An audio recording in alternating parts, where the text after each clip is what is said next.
this year is normally we would have the album out maybe 2-3 months before, drop a couple of singles from the album, and then drop a couple of videos from the album to promote the album.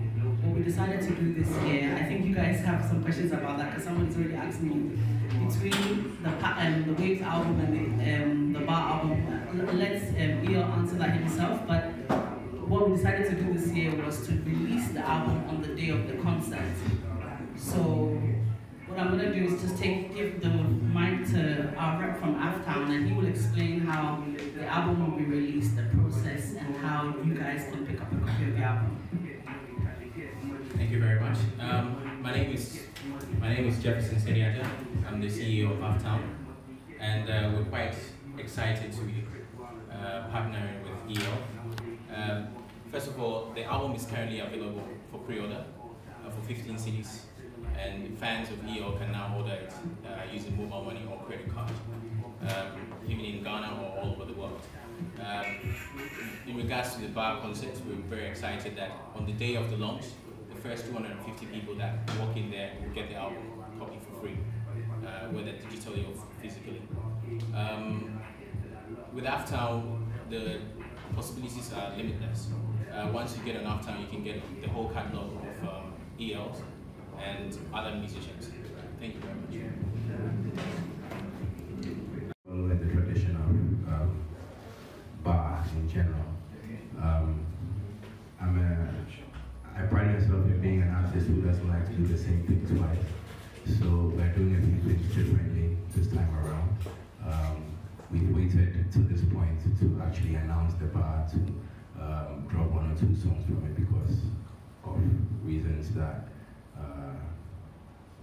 are more personal to me. So it's definitely going to follow in the bar and the tradition of hip-hop music, and I want to reiterate and stress that it is predominantly a hip-hop album. It is completely a hip-hop album. So that's not to get it twisted with any other type of genre. It's a hip-hop album, and definitely following tradition. Okay. You did say that there are a few different BBNZ Live, but this is going to be my first, not even my first project that I'm officially releasing outside of my previous record label, which is BBNZ Live. I'm releasing this album under my new record label, which is VO Nation. VO Nation, and that's the new record label that I'm currently signed to. So that's it. Thank you. The first question I want to ask is, you made an announcement about Wave album. Yes. And I wanted to know, has the album ended up in the trash can? No, none of my music. I had to put it on the back burner because I felt that once again, personally, I wasn't ready to release it. It's a really, really, really special project which requires a whole lot of different elements, but especially financial resource to make happen. And those things take time. And for it to be the kind of album and to be the kind of presentation that I want to give to the people, to my fans, I wanted to take my time and make sure that every detail and every intricate detail was taken care of. So I'm planning on still releasing the Waves album, but it's going to be somewhere in the middle of next year. Okay. So one of the things that I am, I mean, you can't be wrong. Once again, I pride myself in being gifted with the ability to do different types of music. I'm not only an Azonto rapper, I'm a hip hop rapper, I'm an Afrobeat rapper, I'm an underground rapper, I'm a P rapper, I'm a West African rapper, BBNZ rapper, X rapper, Neo Nation rapper, every kind of rapper, Toffee rapper, I am very multifaceted, and that's one thing that people know about me. So, as you term it, leaving my previous record label and starting something fresh. I think the only constant in this, one of the most important constants in this world, in this life, is change. There's always the factor of change. You always have to evolve. You're always moving forward and always trying to adjust yourself to make yourself a better person. And that's what I strive to achieve personally, individually, every day. And it came to a time with BBNZ, a record label of whom I have preached made so many people come to be aware of, I had to leave it because of reasons that I'm not going to state now. But I felt that it came to a time that I had to change and be more independent. And that is basically the top reason, the number one reason why I left the label. I wanted to be more independent and make my personal decisions because I felt that I had evolved to that kind of person, and that change was necessary. So even though there's a risk, there's always a risk. I mean, when you're doing business, you realize that there's always a risk factor involved in doing business, and it's a risk that I've taken, but I'm 100% confident because even before I joined BBNZ, I was doing things by myself. When I joined BBNZ, we all came together and built it to a record label that's very recognized and reputable, and I have 100% too much confidence in my team. There's no fears concerning that. The second one about dropping a hip-hop project at this time. I'll tell you the truth. The reason why I'm dropping Bar is because it's a tradition. I've done a lot during this year. I've dropped so many singles, and the year is almost about to end. I'm looking at my hip-hop fans. I don't know how many they are, but all of them, I know that I still owe them this. And this is something that I'm doing. I'm not doing it for necessarily financial gain. I'm not doing it because I want to prove anything. I'm doing it because I've made a promise that every year the tradition is going to continue. So I have to fulfill that promise. And I know that my hip-hop fans appreciate it, and I have confidence in them that they're going to show up and make this show a success. And I'm grateful for that. I think EO over the years has always tried to have events that are not the norm. And we all know the challenges that we have in the country with venues. So from year to year, we've tried out different venues to see what worked for us. Some of them are visually appealing, but then the sound acoustics are terrible. Some of them, the sound acoustics are perfect, but visually unappealing. So one thing we realized with Alliance Française is it almost has a spirit of hip hop. And there's a reason why almost every major hip hop event, pure hip hop event, goes there, and because it has that spirit of hip hop.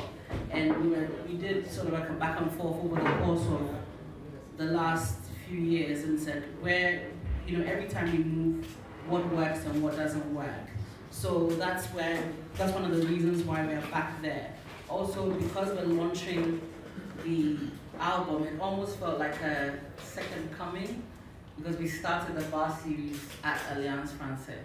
So we wanted to almost bring it back full circle. Any other thing? Yeah. Okay. And the album being launched at the concerts? Yeah. I think so. So should we expect something different, maybe some difference in the whole performance and the lineup for that? In the past, I've tried to do so much. You plan to do things at these concerts, and then sometimes you have to downgrade because of one reason or the other. But this year, I'm sticking to my guns, and I want to do a double DJ set. I also want to add a live band element to it. So basically, my vision for the whole Bar concept is, the whole Bar franchise is to have an uninterrupted show. I've had the opportunity to travel and see these things happen. You have a show when it starts, it's back to back to back to back of your favorite artists. There's no interruptions, there's no announcer coming to slow the show down, for lack of a better word. So that is what I basically, just wanted to be a non-stop jam of vibrant underground music, mainstream music, or for hip-hop heads. So that's basically one of the things. But not to give away too much, we're gonna have one or two surprises as well at the concert. So I've got a question. I want to when I was an underground artist, I still consider myself to be an underground artist, by the way. But when I was coming up, I never had the opportunity to be on a platform such as this. So now that I listen to all these artists, I listen to LJ, who's crazy. I don't know, my boy's crazy about him. There's Kev. I listen to Taco Vibes, and I listen to all these artists who are coming up. It really stirs up a lot in me to try and help them, because looking back, I never had the opportunity of being on such a platform to show off my talent and show off my skills. So there's definitely, the main reason why I actually thought about the Bar concert was to give these cats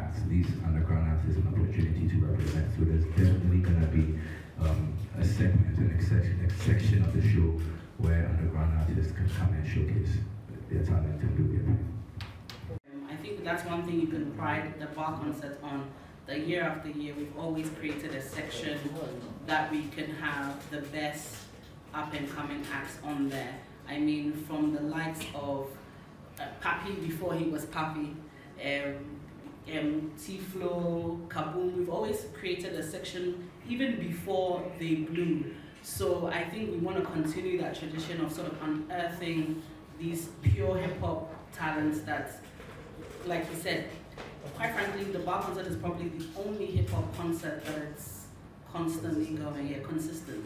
So, yeah. And that's one of the reasons why I could not deny or deny these underground artists an opportunity to do it again this year. I could have easily said I have an Afrobeat album to release, I want to make some money, and then go and do that. But I feel within myself that if I did that, I'll be denying these artists an opportunity to, even if it's just for one night, stand in front of their fans and show them what they have. So that's why we do it. We do it for the love. ELGH, Yeah. but the Twitter is not, it's ELGH underscore. Yeah. It's not everyone, fine, it's my job, so I can keep everything in my head. But what about your extra fan who doesn't know much? Because I think someone has created ELGH. Yeah, that's still me. That's still you. Yeah. So how So I do still they, have that handle. you still have the handle? Yeah. So how do they know, or where do they get the info? It's still me. So then you realize that most of the information that I put on the ELGH underscore is also on ELGH. So Twitter is just to inform people of what's going on. It's not about wrapping up whatever. I don't know for what reason anybody joins Twitter, but for me it's to tell people what I'm up to. So basically I still have the same ELGH. The reason I changed it, if you're curious, is because I was bored.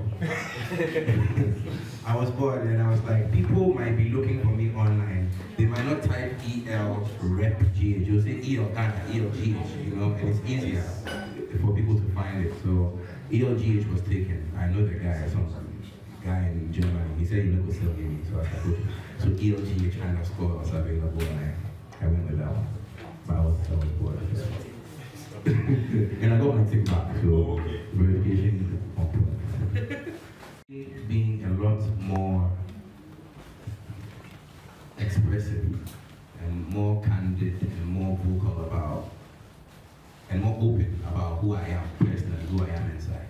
Bar one, I remember when I was recording Bar one, it was just because I wanted to prove to people that EL still the rapper would not see me as an Asonto rapper only or as an Afrobeat artist. So I was talking with my girlfriend at the time and she said, Charlie, for sure people that you are still a rapper. So that's how I did Bar one. For Bar two, it was just a follow-up. Bar three was more lyrical, but Bar four, I'm just expressing myself, saying my mind and being myself, trying to make people realize that I'm more open than they think. We've had some talks, and we are still in talks. I, as an artist, I try to take advantage of every positive opportunity that comes my way. And so that's something that we are talking about on this side. We'll see what happens with that, but that's not my top priority right now. My top priority right now, like you stated, is doing me, growing with my team and trying to do something that Ghanaians will be proud of and the whole world will recognize to be legit. And I've not had any problems with my management. I had problems with the label that I was signed to, BBNZ Live. We have had a few meetings back and forth concerning some topics and some subjects, and those things keep cropping up. And so I felt that if it would be a cycle, I just have to leave. And, I just one day handed in my unofficial resignation, and I'm doing my own thing now. But that's basically it. I have my brothers, Kojo Q, Shaker, who are still signed to BBNZ. Definitely they are on there. I have J-So, who I started rap with back in Preset, and I can't really do a rap album without J-So on it. He's like a big brother to me. I look up to him a lot. I put Kojoki on it because he's my favorite rapper, and I put Sheikh on it because he's very inspiring to me. In the space that we work, he's a very inspiring individual. And I have my manifest on it as well. And not to give away everybody, on the ladies' side, I have, I love Sina Soul's music. She did some very amazing stuff, especially in the last quarter of this year, which I felt was amazing. So I had to have it on the album. I have my homegirl Adama on it. Yeah, so not to give away too much, but yeah. I feel like, honestly, in all honesty, at this point it's not necessary. I put MI on my previous bar 3, I put Kuli Chana on it, and it didn't really make that much of a difference. People were talking about La Falama and other tracks. So I've not considered that for this album. Maybe the next one, see what happens. Yeah. Is the type of artist that you will see kill it in a suit, in a 3-piece suit, or like you saw in the Vogue article, in very weird kente, okay, that you guys are not used to, or he would still rock it in an African print or in hip hop, style jeans, shirt, jacket.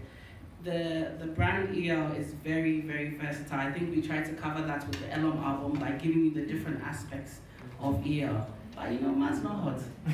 Yeah, man's never hot. Man's never hot. Are you hot? Yeah, like she said, it depends on my mood. I don't really stick to one style most of the time. I'm very, I won't say versatile, but I'm very free with how I dress, and I don't really have a brand type of, unless you say the hat. I'm always wearing a hat, no idea, constant, and a glasses, constant. You always catch me in a hat and glasses. Whether I'm wearing a suit or a jalabia or whatever, it's always hat and glasses. So that's the brand, if you want to know. That's the brand. Okay. We scare people away, but I consider myself to be one of the most approachable artists in the country. I don't be approachable guy. I'm a cool guy. I'm a really cool guy. I had no interviews or no interactions with CNN, at least in the interim. I've done no interviews with CNN. So your sources might be very shady. Maybe what, BBC? BBC. BBC, CNN, Al Jazeera, I know them, not yet, but maybe in the future, yeah. The only interaction I've had with a multinational news provider, let's say, is the Vogue magazine thing that I did, and that's been it for now. Yeah. So the artists? Yeah, the artists, I think I mentioned a few.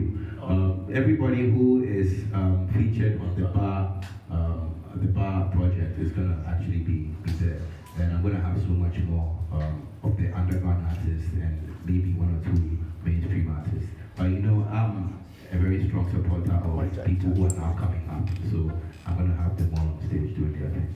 How much is a gate fee? Okay. Couple of questions? Yes. I can say that in comparison to the past few years, we have been fortunate to have people who are putting in things in place to establish more structure in this industry. It might not be perfect, but I think we're taking strides to achieving a more structured industry. And that's just to put it as simply as I can. In regards to the music itself, I'm happy to say that I'm seeing so much more support for music that is not mainstream. We have so many cats coming out in the industry these days who are doing indie music. They're doing very alternative kinds of music, and I like the kind of reaction that they get. With artists like the whole Lamim squad. What is this guy named? He's part of the Lamim squad. The other guy, Blue. Before Bonana. Yeah, before Bonana. He's also coming from a very different kind of direction. And I like Kwesi Arthur. I see what Ebony is doing. there's a certain movement going on which is getting so much support that I'm very happy about. Put that up there, yes. By your own movement. My own movement. My movement is already present. No, okay. I think let me rephrase that. Singing EL or rapping EL, which is your favorite? EL is my favorite.